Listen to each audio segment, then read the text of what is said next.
All right, real quick one here. On Staten Island Express, we have a 2006 Nissan Altima. That Maxima? Doesn't matter, does it? Not really. They're both pieces of shit. So what was the story, Sal? You replaced the right rear wheel hub. Rear hub bearing. Okay. And after that, within a couple hours, the person complained of anti-lock brake kicking in too much. Okay, unwanted activation. Yes. But the light never came on. Light never came on, just coming up slip. So the pedal, you can feel it, kicking in. And we scanned it for codes. There were no codes stored. And of course, when there's no code stored, you look at the live data. And during a test drive, if you look at all four wheel speeds, one of them does stand out. The right rear sensor.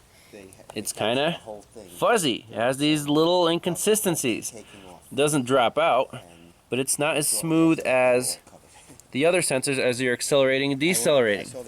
Okay, so now we have to go to the scope and see what is wrong with this sensor and or wheel hub, because the problem started when they replaced the wheel hub. These sensors are digital type, and I have the two captures saved. So this is the left rear wheel speed sensor, the known good. Nice and even. It's biased at 1.5 volts. There's two wires. One's 12 volt feed, the other one is the signal. So that's our known good. Let's go to the right rear. And at first glance, you don't really see a problem. However, if you look closely, check this out. The duty cycle.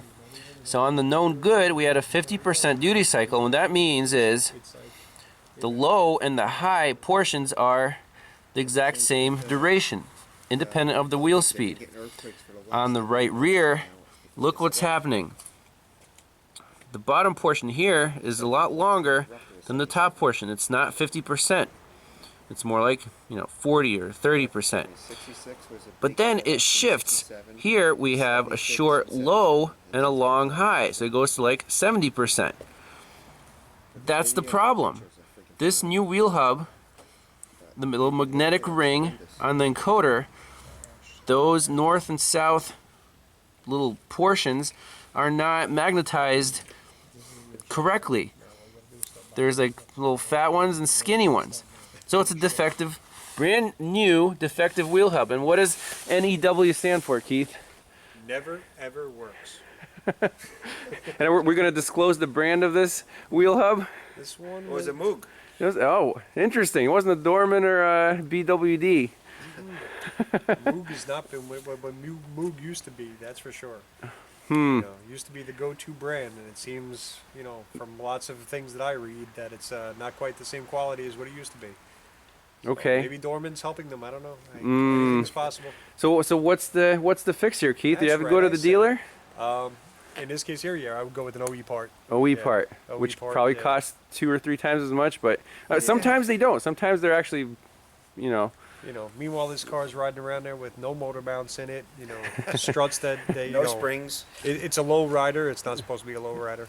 Yeah, it's kind of another one of those things. Right. A lot of health issues. But when the ABS kicks in, that's annoying. Absolutely. It doesn't matter if it's knocking around or floating, but so that's it. Pretty quick, but I've never seen this failure mode before. This is just a manufacturing defect in the encoder ring. Stay tuned for more. Hey everyone, welcome back to Pine Hollow Auto Diagnostics. Continuing on the ABS theme, another quick one here. 2003 Ford Explorer. Initial complaint was the ABS module was replaced and it stopped communicating. Hooked up the scanner, communication looks fine, however it's throwing a wheel speed sensor code. So let's diagnose that, since it's still an ABS problem, and go from there. So if we go into our codes menu, I'll show you the code that we're concerned with. So I unplugged a couple of the sensors, so don't worry about the circuit faults. the C1233 left front wheel speed sensor input missing. That's the one we're chasing, and I took it for a quick test drive. And on the Verus, it's very nice that you can record your data and see it. This data right here.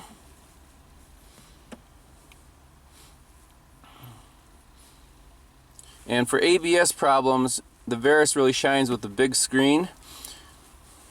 So if we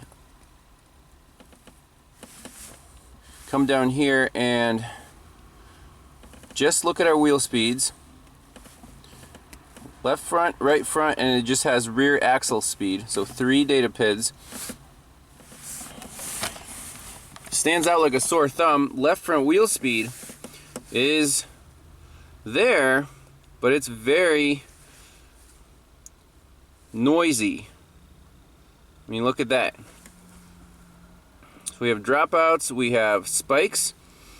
So this already, just looking at the data, is pointing to not a speed sensor problem, but something like maybe a broken tone ring or a reluctor wheel.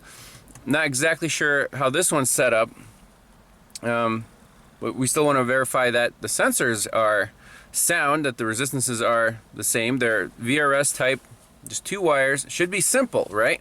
However, if we go into our component test meter, just to get some information on the sensors, again, very nice feature.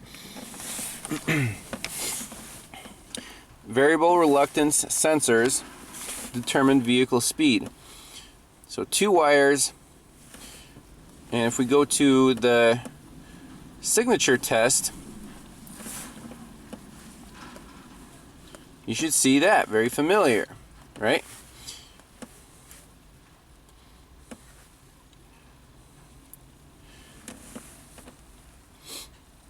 However, does this system use a bias voltage? If voltage is out of range or no signal appears, then disconnect wheel speed sensor. Connect test leads to harness connector. Key on, voltage should be about 12 volts on the yellow wire, and black is a known good ground.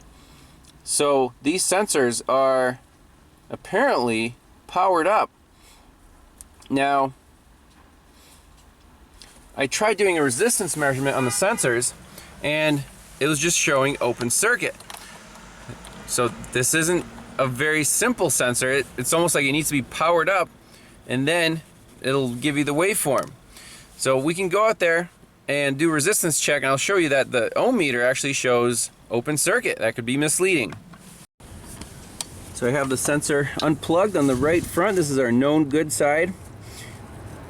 And look at this. Open circuit. Same on the left front. So the only way to really test this is to hook up the scope, and hopefully we'll see a signal on the signal wire. So I have all the sensors plugged back in. The scope is on that positive wire going to the wheel speed sensor. You can see the voltage is about battery voltage. And if we go forward, there might be a little signal overriding that bias. However, we can't really see it all that well. One trick is to AC couple your scope and drop the voltage scale down. And we can even drop down the time base.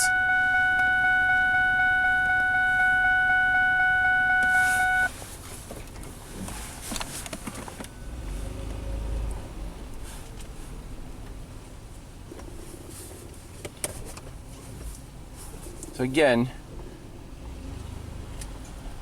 little square waves. We turn off peak detect, might clean it up a little bit. Okay, there we go. We see little square waves on that. Let me try the other wire, the ground wire, and maybe we can get a better signal, because the AC coupling, you can see, is still not a nice straight line, because it keeps trying to keep, that signal around 0 volts. So that ground wire looks like it's just a ground wire with no signal. So we have to go to the positive. So let's slowly roll here and see what the signal looks like.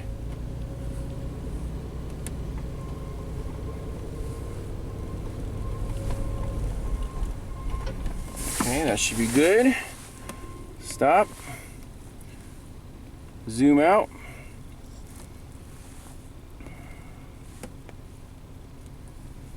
Okay. Oh, quiet down. So obviously, we see something wrong here. We have like fat pulse, little skinny pulse, fat pulse again, fat, broken, good, broken again. So there's something wrong with this actual wheel hub or whatever the reluctor wheel is. It's not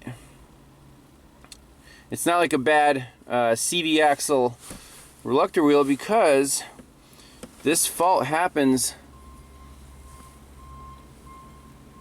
like it's good, and then bad, good, bad, good, bad, bad.